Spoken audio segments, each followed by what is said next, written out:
Josefas, ahora sí, me siento con un poco más de ganas para pensar en el otro lado de las cosas.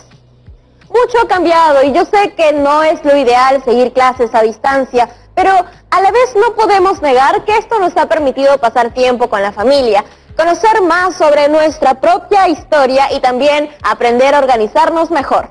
En el cole todo está cronometrado, el recreo, el cambio de hora. Muchas veces hasta hay que pedir permiso para ir al baño. ¡Profe, ya vengo! Pero tener clases a distancia es otra cosa, porque de cierta forma somos nosotras y nosotros quienes decidimos cómo queremos aprender y en qué momento hacer una pausa. Así que ahora recordaremos un poco. Hola, Atoj, ya sé que estás por ahí. Jeremías, me parece que estás haciendo un recuento de este 2020. Sí, estoy tratando de ver el lado malo y el bueno de las cosas. La pandemia llegó a mostrarnos que hay mucho trabajo pendiente. Ajá, pero ahora tengo que enfocarme en todo lo bueno. Lo positivo es que ahora somos más conscientes de muchas cosas. Por ejemplo, lo necesario es que los servicios de salud sean de calidad. Eso es verdad, los problemas siempre estuvieron, pero no éramos tan conscientes de ellos. Así es, cuando la pandemia empezó, éramos uno de los países de Latinoamérica que menos invertía en salud pública. ¡Qué mal! Con razón tantas dificultades. Por eso, la ciudadanía debe hacer prevalecer el derecho a la salud que esté garantizado para todas y todos. Ay, Atoj, tú siempre pidiendo respeto a los derechos. Por supuesto, hay mucho que hacer aún. Ser positivos también es querer que todo sea mejor. ¡Wow! Tienes razón. Hay que buscar el balance, como dirían Rodrigo y Tosi-Guantán. Pero tengo una pregunta. Creo que mi colectivo me necesita. Hasta pronto, Jeremy. Debo irme. ¡Atoj, espera! Se fue. En fin. ¿Quién diría que este zorro me iba a terminar cayendo bien? Aún le falta aprender a no interrumpir a las personas, eso sí. Ahora, volviendo a nuestro tema del día, ¿se han dado cuenta de cuánto ha cambiado nuestra vida desde el 15 de marzo? Era un domingo y estábamos preparándonos para iniciar las clases en los colegios públicos, empezar una nueva semana, cuando el expresidente anunció en televisión nacional que el Perú entraba en estado de emergencia sanitaria a causa de los primeros casos de COVID-19. Luego ya sabemos que todo cambió. Hay tanto que reflexionar, pero no sé por dónde empezar, así que lo mejor será llamar a una persona experta.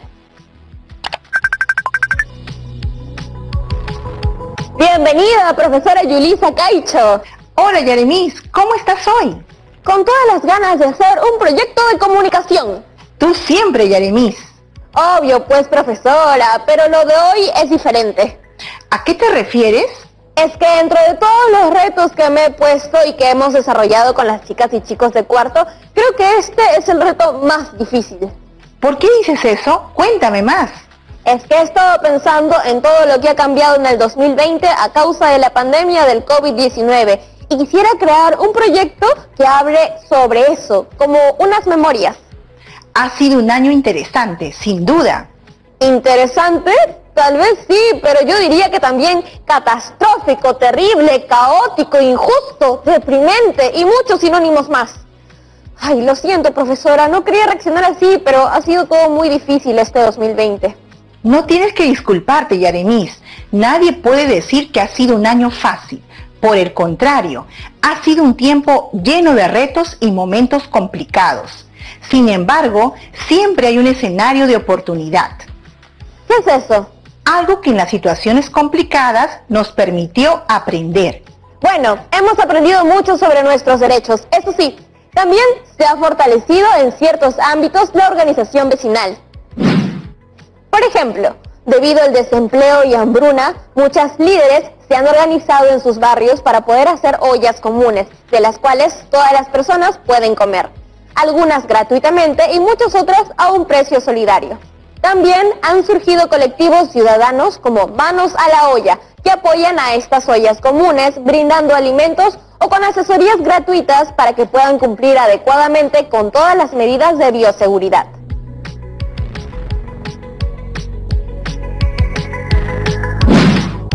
Genial, Yaremis. Entonces podemos decir que hay algunas acciones por rescatar.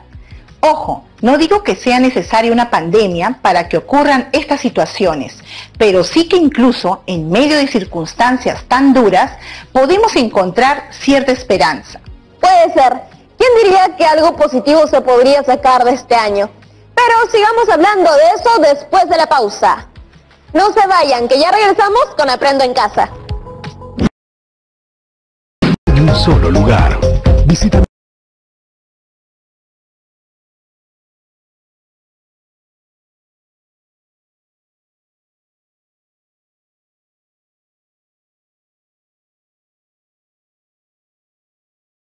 médico.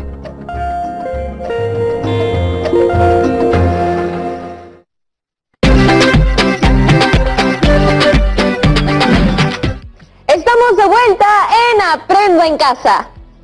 Profesora, sigamos hablando de los retos que ha traído esta pandemia. Claro que sí, pero ahora conversemos de cómo esto nos ha impactado en lo personal. A ver, en lo individual, mejor empiece usted primero. ¿Qué retos trajo consigo la pandemia para su trabajo como profesora, por ejemplo? Bueno, cuando me enteré de que ahora iba a enseñar virtualmente, fue muy difícil. Encima, dentro de mi casa, todos están trabajando a la vez, con bulla y todo. Entonces fue un reto. ¿Y qué de bueno se podría sacar de esa experiencia? Me he vuelto experta en dinámicas en línea. Hago juegos, concursos, TikToks para crear videos, de todo un poco. Todo eso no lo hubiera aprendido dentro de las aulas. Ah, bueno, eso sí, yo he aprendido a organizarme junto a mi familia. Por ejemplo, ahora tenemos viernes de cine y también normas de convivencia para respetar las actividades de las y los demás. ¿Ves? Siempre hay algo por rescatar. Por eso me gustaría hacer un texto que nos cuente todos los retos y oportunidades que nos dejó este 2020. Hay mucho que contar. En ese caso, podemos elaborar una crónica que presente las perspectivas de la situación vivida durante el año 2020. Y también debería tener una reflexión sobre el futuro, ¿no cree? Porque hay mucho pendiente por hacer. Claro, mediante la escritura podemos asumir el reto de seguir construyéndonos como país. Esa es, profesora. Entonces queda la crónica. Ahí vamos a poder contar hechos que realmente pasaron desde nuestra visión como jóvenes. Así es. Una crónica es un tipo de texto que nos permite realizar todo lo que has mencionado. Sin embargo, como hay tanto que decir y para no irnos por las ramas, lo mejor será plantearnos algunas preguntas. Entiendo, una se emociona y luego escribe 30 páginas. Te propongo responder a las siguientes preguntas para cumplir con nuestro propósito de aprendizaje. Como ciudadanos, ¿en qué medida hemos contribuido a afrontar esta pandemia? ¿Y de qué manera el quehacer científico y tecnológico, las prácticas de vida saludable y la comunicación han contribuido a que este 2020 podamos continuar con nuestro proyecto de vida?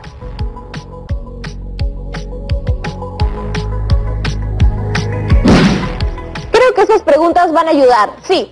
¿Y cómo vamos a trabajar esta crónica? Sería en dos partes. Primero, reflexionaremos sobre la situación que vivimos, planificaremos nuestro texto y escribimos una crónica de 2020 que ayuda a seguir construyéndonos como país. Luego, revisaremos la crónica 2020 para elaborar una versión final.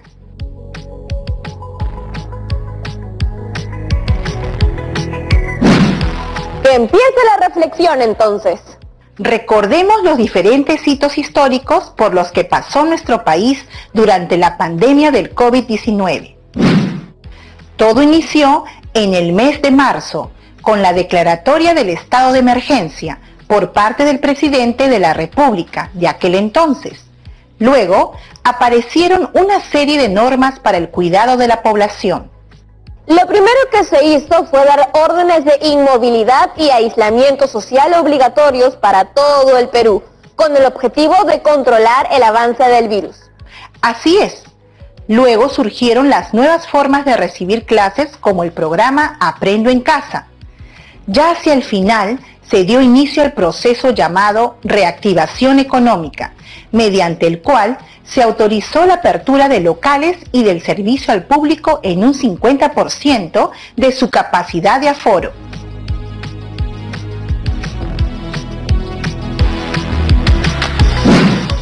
Veo que todas las medidas que implementó el gobierno las hizo de mayor a menor. O sea, empezó con medidas muy estrictas para luego flexibilizarlas con el paso del tiempo. ¿Y cómo fue la respuesta de muchos peruanos ante estas medidas? Pues muy dividida. Como en nuestro país la tasa de trabajo informal es tan alta, muchos sí salieron a las calles pese a que estaba prohibido. También por ahí habían algunas personas que por pura desobediencia no acataban. El siguiente artículo justo habla de eso.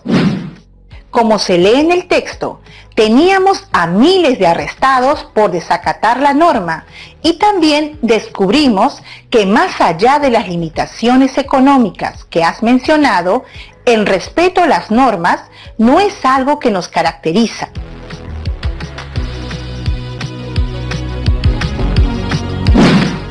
Y eso ocurre en todos los niveles socioeconómicos, ¿cierto? Algunos hasta se iban a la playa y organizaban fiestas. Es verdad, el incumplimiento de las normas ocurre en distintos grupos de la sociedad. Esto debería cambiar, porque la pandemia aún no ha terminado y debemos cumplir las normas que, aunque ahora son más flexibles, siguen ahí. Claro, por ejemplo, hoy continuamos con un toque de queda durante las noches para evitar las reuniones sociales, con el objetivo de que menos personas se contagien y de que el virus se esparza poco. Pero al inicio, estos toques de queda empezaban por la tarde, incluso desde las 4 de la tarde en algunas regiones del país. Eso demuestra lo importante que ha sido nuestra participación y que quedándonos en casa hemos ayudado a que las cosas no se pongan más feas. Así es, al inicio no éramos conscientes de lo fuerte que podría ser este virus. Y por ahí pensamos que sería una simple gripe o que nunca llegaría a nuestras familias. Pero el tiempo nos enseñó que debíamos estar listas y listos para afrontar el reto, ya que ignorarlo era ser demasiado irresponsables. Sí, y es importante reiterar que la pandemia aún no acaba. Estamos viviendo en reto aún. Ahora, la pregunta es, ¿cómo comunicamos todo esto que hemos pasado mediante una crónica? Revisemos qué es una crónica. La crónica es un texto que se caracteriza por narrar según el orden temporal en que ocurrieron los hechos, ya sea en primera o en tercera persona. Suelen participar testigos de los hechos y utilizar un lenguaje sencillo, directo y personal, que admite un lenguaje literario con uso de adjetivos. También presenta referencias de espacio y tiempo.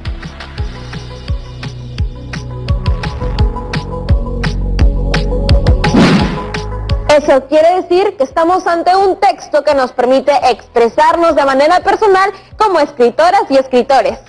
Así es, pero sin perder el propósito. La crónica es un tipo de texto que permite al escritor dejar fluir sus impresiones y juicios acerca de los acontecimientos de los que va a escribir.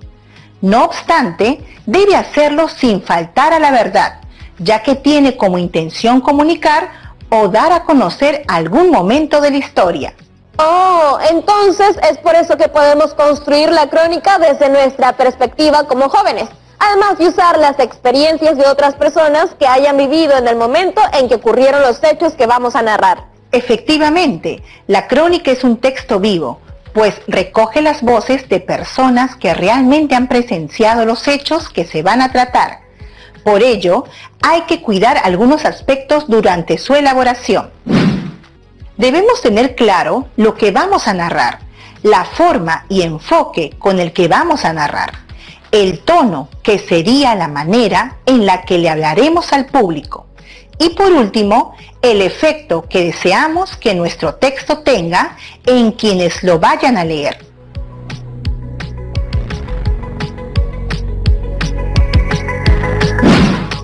Ahora que lo pienso, es importante tener claro qué efecto quiero lograr en mi público, ¿no? Claro, porque si quiero que se impresionen o si quiero que reflexionen, eso me ayudará a definir de qué manera debo dirigirme a ellas y ellos. En otras palabras, me ayudará a definir mi tono. Genial. ¿Y qué hay de las partes de la crónica? A eso vamos. Tenemos siempre un título llamativo y claro. Luego, una introducción en la que presentamos el propósito del texto y buscamos la atención del lector. En tercer lugar, está el desarrollo de las ideas, las mismas que presentaremos en orden cronológico. Finalmente, las conclusiones, en las que vamos a reflexionar a partir de lo analizado.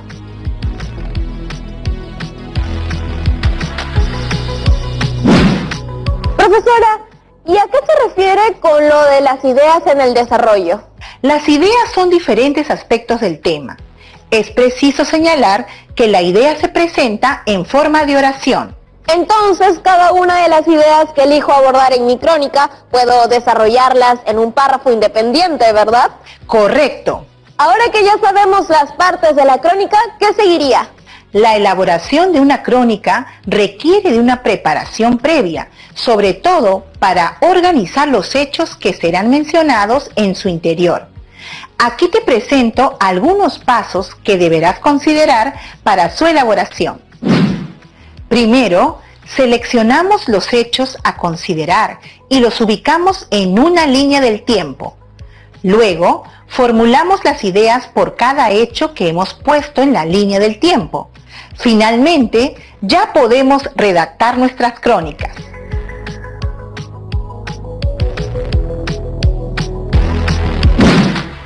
¡Excelente! Tengo un cuadrito en el que he ido poniendo unas notas para la planificación de la crónica que quiero hacer. ¡Ahí va! El tema es la pandemia del COVID-19 en Perú y los retos que tenemos para el 2021. La idea es relatar lo acontecido y cómo esto nos ha afectado como jóvenes. Pero también comprometer a más gente joven a que se sume a construir una mejor sociedad. Creo que podría estar dirigido a estudiantes de secundaria y sus familias, en un lenguaje formal y claro.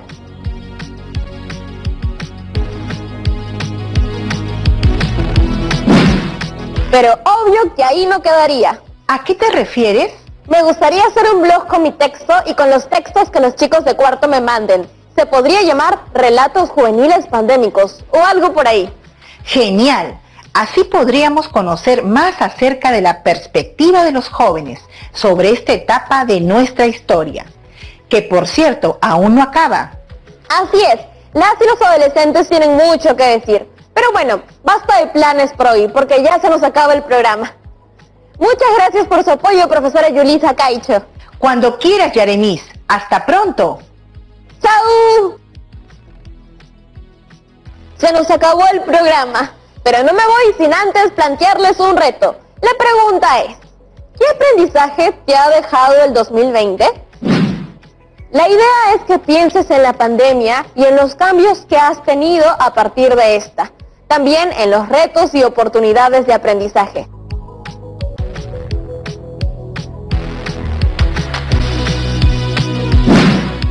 Eso sería todo por hoy. No olviden revisar sus propias memorias.